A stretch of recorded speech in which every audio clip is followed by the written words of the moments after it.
Hello everyone, आज हम पढ़ने वाले क्लास 10 साइंस का चैप्टर नंबर फर्स्ट, जिसका नाम है केमिकल रिएक्शन एंड इक्वेशन। ये जो चैप्टर है वो काफ़ी इंटरेस्टिंग चैप्टर है। हम इसे विजुअल्स और एनिमेशन की मदद से काफ़ी सिंपल वे में कंप्लीट करेंगे। डेली लाइफ में हमें हमारे आसपास कई सारे चेंजेस देखने को मिलते हैं, जिसमें से कुछ चेंजेस फिजिकल होते हैं और कुछ चेंजेस केमिकल होते हैं। तो चलिए समझते हैं कि फिजिकल और केमिकल चेंजेस आखिर होते क्या हैं। तो सबसे पहले हम समझते हैं कि फिजिकल चेंज क्या होते हैं। तो these are the changes which can be reversed, मतलब ये ऐसे चेंजेस होते हैं जो कि आसानी से रिवर्स हो जाते हैं।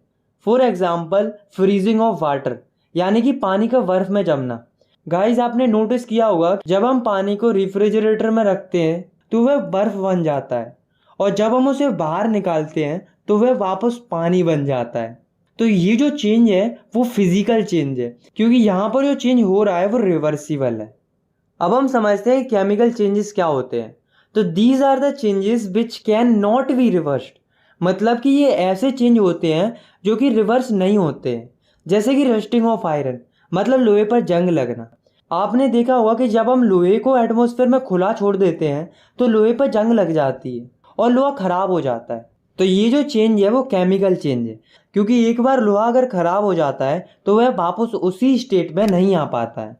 तो चलिए अब हम इस चैप्टर के दो इंपॉर्टेंट टर्म्स को समझते हैं, जो कि है रिएक्टेंट और प्रोडक्ट। तो ये दोनों टर्म्स आपको इस चैप्टर में कई बार सुनने को मिलेंगे। तो चलिए समझते हैं कि आखिर ये रिएक्टेंट और प्रोडक्ट होते क्या है।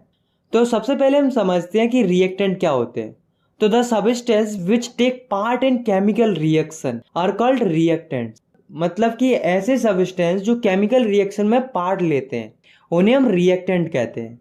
नेक्स्ट है प्रोडक्ट। प्रोडक्ट क्या होते हैं? तो the substance which are formed in the chemical reaction are called products, मतलब कि ऐसे सबस्टेंस जो कि केमिकल रिएक्शन में फॉर्म होते हैं उन्हें हम प्रोडक्ट्स कहते हैं। तो चलिए रिएक्टेंट्स और प्रोडक्ट्स को एक एग्जाम्पल के थ्रू समझते हैं।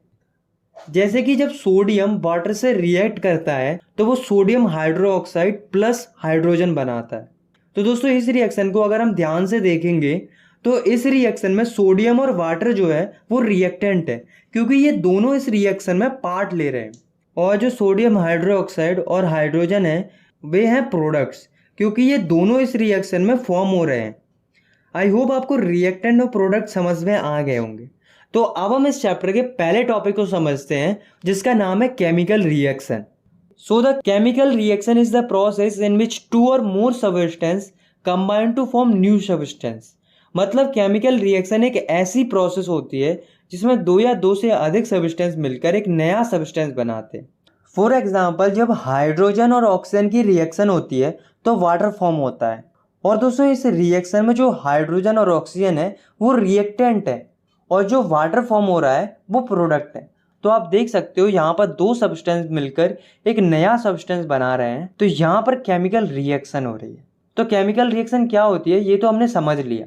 अब हम ये समझते हैं कि केमिकल रिएक्शन होती है तो हमें क्या क्या चेंजेस देखने को मिलते हैं। तो जब केमिकल रिएक्शन होती है तो हमें ये चेंजेस देखने को मिल सकते हैं। मतलब जब केमिकल रिएक्शन होती है तो हमें रिएक्शन होने से पहले और रिएक्शन होने के बाद सब्सटेंस की स्टेट में चेंजेस देखने को मिल सकते हैं, जैसे कि solid to liquid, liquid to gas और गैस टू सॉलिड। और दूसरा चेंज जो हमें देखने को मिल सकता है वो है चेंज इन कलर, मतलब केमिकल रिएक्शन के दौरान हमें रिएक्टेंट और प्रोडक्ट्स के कलर में चेंजेस देखने को मिल सकते हैं। और तीसरा जो चेंज हमें देखने को मिल सकता है वो है इवोल्यूशन ऑफ गैस, मतलब केमिकल रिएक्शन के दौरान हमें गैस निकलती हुई दिख सकती है। चौथा चेंज जो हमें देखने को मिल सकता है वो है चेंज इन टेम्परेचर, मतलब केमिकल रिएक्शन के दौरान हमें रिएक्टेंट और प्रोडक्ट के टेम्परेचर में चेंजेस देखने को मिल सकता है। और पांचवा और लास्ट चेंज जो हमें देखने को मिल सकता है वो है फॉर्मेशन ऑफ प्रेसिपिटेट, मतलब कि जब भी केमिकल रिएक्शन होती है तो हमें प्रेसिपिटेट निकलते हुए दिख सकता है। अब हम इस चैप्टर के सबसे इंपॉर्टेंट टॉपिक को समझते हैं, जो कि है केमिकल इक्वेशंस। तो यहाँ बेसिकली हमें तीन चीज़ों को समझना है, जो कि है कि केमिकल इक्वेशन क्या होती है, हम इन्हें बैलेंस क्यों करते हैं और हम इन्हें बैलेंस कैसे कर सकते हैं। तो हम तीनों टॉपिक्स को एक एक करके समझेंगे। तो चलिए हम इन तीनों टॉपिक्स को एक एक करके समझते हैं। तो सबसे पहले हम समझते हैं केमिकल इक्वेशन होती क्या है। तो chemical equation is the symbolic representation of a chemical reaction with the help of symbols and फॉर्मूले, मतलब केमिकल रिएक्शन को उनके सिंबल्स और फॉर्मूले की फॉर्म में लिखने को ही हम केमिकल इक्वेशन कहते हैं। फॉर एग्जांपल मीथेन और ऑक्सीजन जब रिएक्शन करते हैं तो वो carbon dioxide plus water form करते हैं। तो आपने देखा कि इस रिएक्शन को फॉर्मूले और सिंबल्स की फॉर्म में हमने कैसे रिप्रेजेंट कर दिए, और इसी रिप्रेजेंटेशन को हम केमिकल इक्वेशन कहते हैं। तो चलिए अब हम ये जानते हैं कि किसी भी केमिकल इक्वेशन को लिखते कैसे हैं। तो किसी भी केमिकल इक्वेशन में जो रिएक्टेंट होते हैं उन्हें हम लेफ्ट हैंड साइड पर लिखते हैं, और जो प्रोडक्ट होते हैं उन्हें हम राइट हैंड साइड पर लिखते हैं, जैसा कि आप इस रिएक्शन में देख सकते हो। तो चलिए अब हम आगे बढ़ते हैं और समझते हैं कि बैलेंस्ड केमिकल इक्वेशन क्या होती है। तो बैलेंस्ड केमिकल इक्वेशन वो इक्वेशन होती हैं जिनमें रिएक्टेंट और प्रोडक्ट्स के एलिमेंट्स के अंदर एटम का नंबर सेम होता है। तो चलिए अब हम ये समझते हैं why do we need to balance chemical equation, मतलब हमें केमिकल इक्वेशन को बैलेंस करने की ज़रूरत क्यों पड़ती है। तो हमें केमिकल इक्वेशन को बैलेंस करने की ज़रूरत इसलिए पड़ती है क्योंकि according to law of conservation of mass can neither be created or nor be destroyed during a chemical reaction. मतलब किसी भी केमिकल रिएक्शन में मास को ना ही क्रिएट किया जा सकता है और ना ही डिस्ट्रॉय किया जा सकता है। तो इसका मतलब तो ये हुआ कि रिएक्टेंट और प्रोडक्ट दोनों का जो मास है वो इक्वल होना चाहिए, और ऐसा तो तब होगा जब रिएक्टेंट्स और प्रोडक्ट के एलिमेंट्स के अंदर एटम का नंबर सेम हो, क्योंकि अगर ऐसा नहीं होगा तो law of conservation of mass apply ही नहीं होगा। तो अब हमने ये तो जान लिया कि केमिकल इक्वेशन को बैलेंस क्यों करते हैं। तो अब हम ये समझते हैं कि how to balance a chemical equation, मतलब कि हम केमिकल इक्वेशन को बैलेंस कैसे करते हैं। तो केमिकल इक्वेशन को बैलेंस करने का कोई स्पेसिफिक मेथड तो है नहीं, इसे हम हिट एंड ट्रायल मेथड से बैलेंस करते हैं। तो चलिए अब हम कुछ रिएक्शन को बैलेंस करके बैलेंसिंग को सीखते हैं।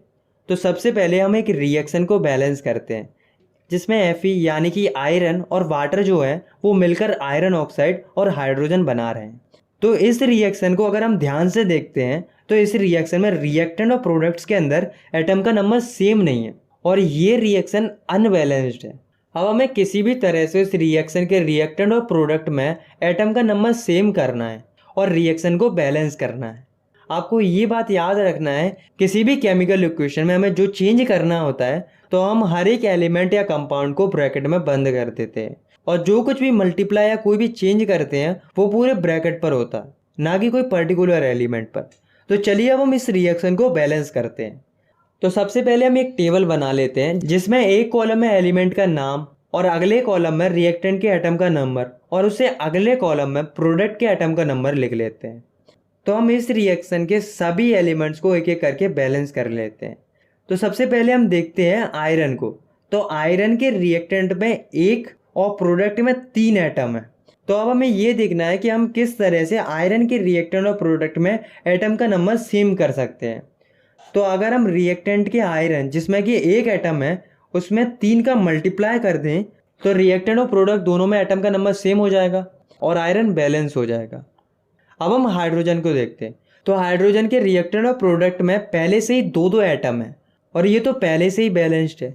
तो अब हम बैलेंस करते हैं ऑक्सीजन को। तो ऑक्सीजन के रिएक्टेंट में 1 और प्रोडक्ट में 4 एटम है। तो अगर हम रिएक्टेंट के ऑक्सीजन में 4 का मल्टीप्लाई कर देते हैं तो ऑक्सीजन बैलेंस हो जाएगा।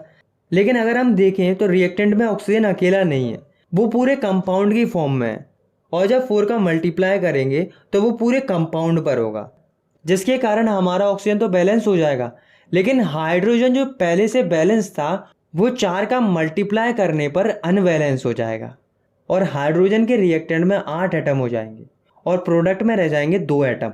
तो अगर हम प्रोडक्ट के हाइड्रोजन जिसमें 2 एटम है उसमें 4 का मल्टीप्लाई और कर देते हैं तो हाइड्रोजन भी बैलेंस हो जाएगा और दोनों रिएक्टेंट और प्रोडक्ट में 8-8 एटम हो जाएंगे।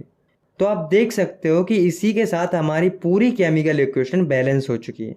तो चलिए अब हम इस रिएक्शन को बैलेंस तरीके से लिख लेते हैं। तो 3Fe + 4H2O gives Fe3O4 + 4H2O।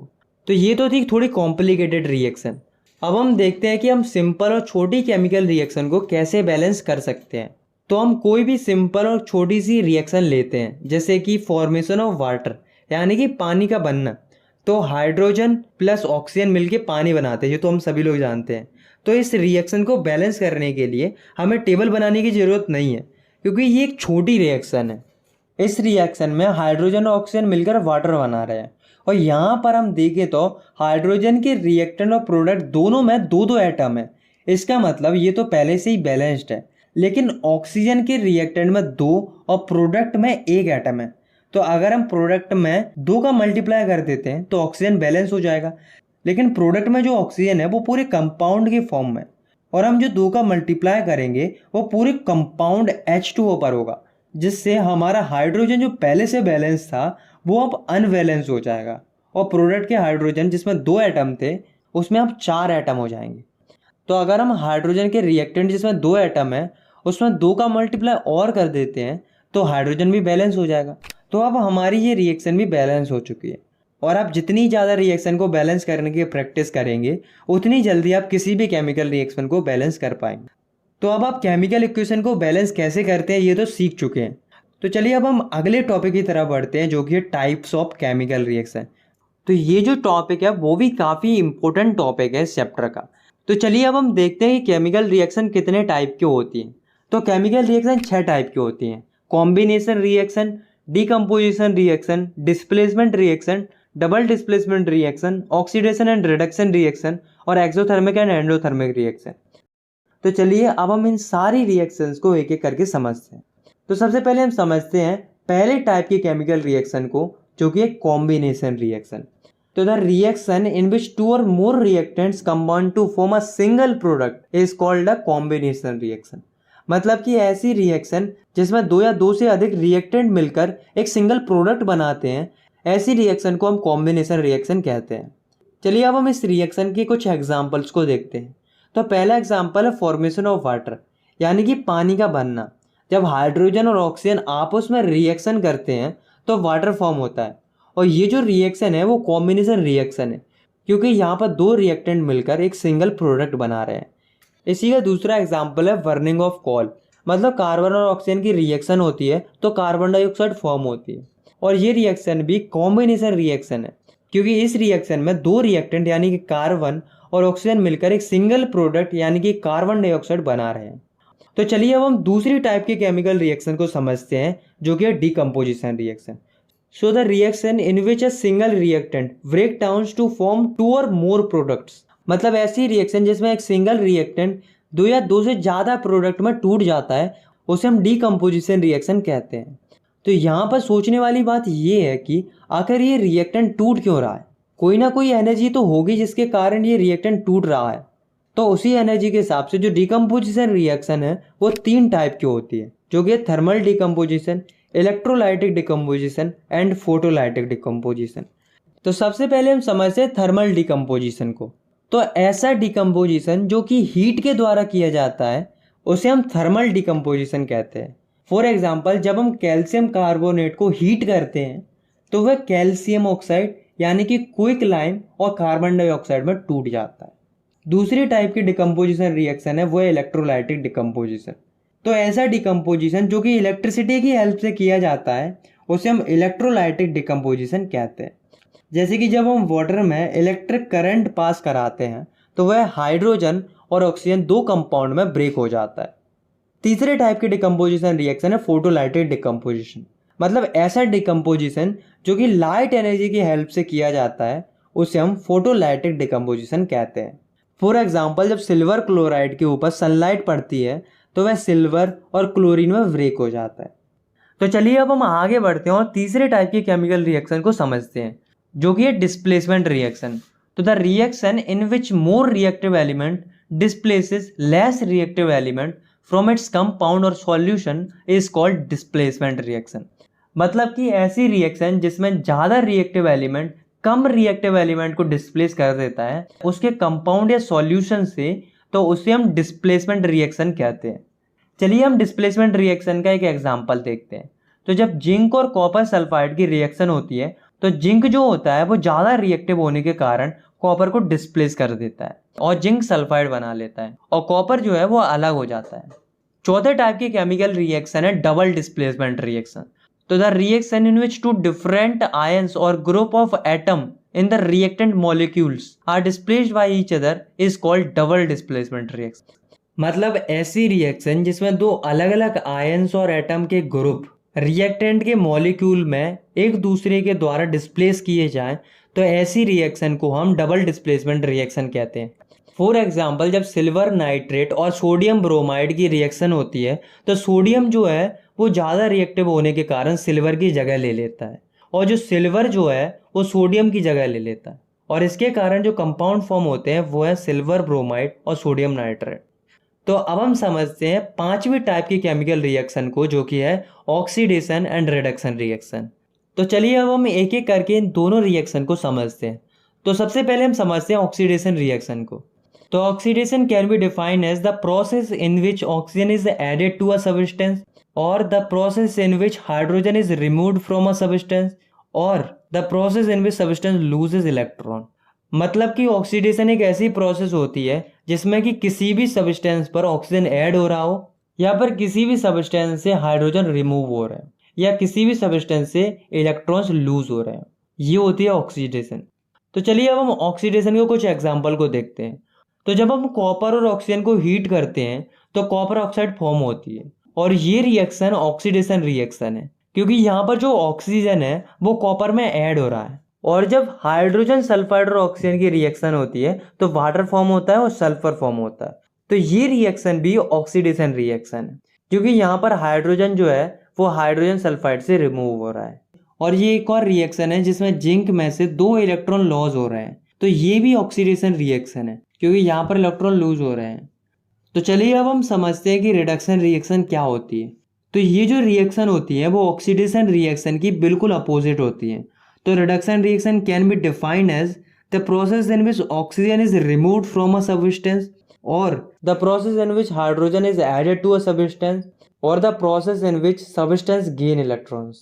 मतलब कि रिडक्शन एक ऐसी प्रोसेस होती है जिसमें किसी भी सब्सटेंस से ऑक्सीजन रिमूव हो रहा हो या फिर किसी भी सब्सटेंस पर हाइड्रोजन ऐड हो रहा हो या फिर किसी भी सब्सटेंस में इलेक्ट्रॉन ऐड हो रहा हो।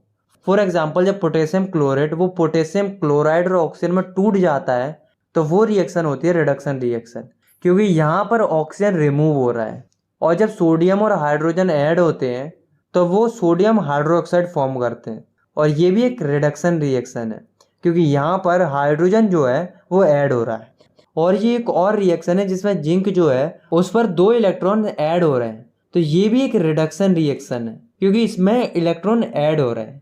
दोस्तों, आपको एक बात याद रखनी है कि जब भी किसी भी सब्सटेंस का ऑक्सीडेशन होता है तो उस सब्सटेंस को हम ऑक्सीडाइज्ड कहते हैं और जब किसी भी सब्सटेंस का रिडक्शन होता है तो उस सब्सटेंस को हम रिड्यूस्ड कहते हैं।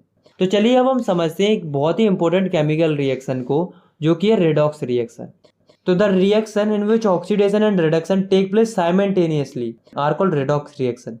मतलब कि ऐसी रिएक्शन जिसमें ऑक्सीडेशन और रिडक्शन एक साथ देखने को मिलते हैं, तो ऐसे रिएक्शन को हम रेडॉक्स रिएक्शन कहते हैं। फॉर एग्जाम्पल, कॉपर ऑक्साइड और हाइड्रोजन की रिएक्शन होती है तो कॉपर और वाटर फॉर्म होता है और ये जो रिएक्शन है वो रेडॉक्स रिएक्शन है क्योंकि इसमें कॉपर ऑक्साइड जो फॉर्म हो रहा है वो कॉपर में रिड्यूस हो रहा है और यहाँ पर रिडक्शन रिएक्शन हो रही है। और जो हाइड्रोजन है वो वाटर में ऑक्सीडाइज हो रहा है और यहाँ पर हो रही है ऑक्सीडेशन रिएक्शन।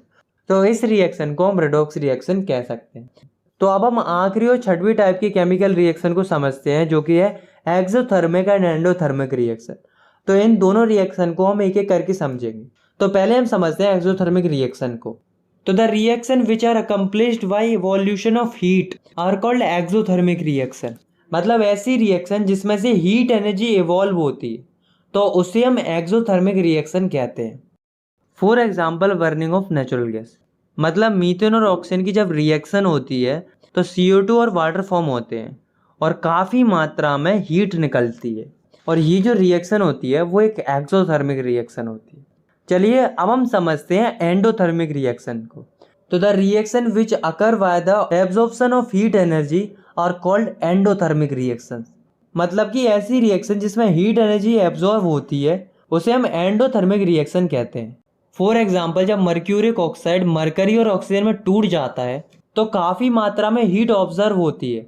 और एक और बात मैं आपको बताता हूँ कि जो फोटोसिंथेसिस होती है वो एक एंडोथर्मिक रिएक्शन होती है।